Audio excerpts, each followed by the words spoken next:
আসসালামু আলাইকুম। কাজ সকালবেলা চলতে চলতে হঠাৎ করে এসে সেফটি কাজ বন্ধ করতেছে।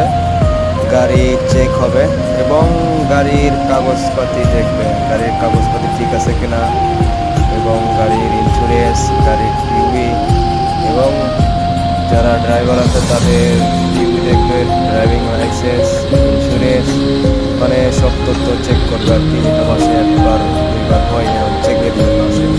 এখানে আরও আসে, নিয়মের লোক আছে, নিয়ম চেক করিবে, হ্যাকটেল আছে, হ্যাকটেল চেক করবো, তারপর সেফটি আছে, তিনজনে থাকবো। নিয়ম, হ্যাকটেল, সেফটি, তিনজনে থাকবো আর কোম্পানি দেখতে পাচ্ছেন গাড়ি সব ভাড়া হয়ে গেছে, পার্কিং করতেছে আর বাকি জায়গায় তুলে যাচ্ছে, বলতেছে যে পার্কিং হবে। এখন বর্তমানে কাজ বন্ধ, হয়তো শুরু হবে 1-1.5 ঘন্টা পরে, বাকি কাজ এগুলো চেক হওয়ার পরে।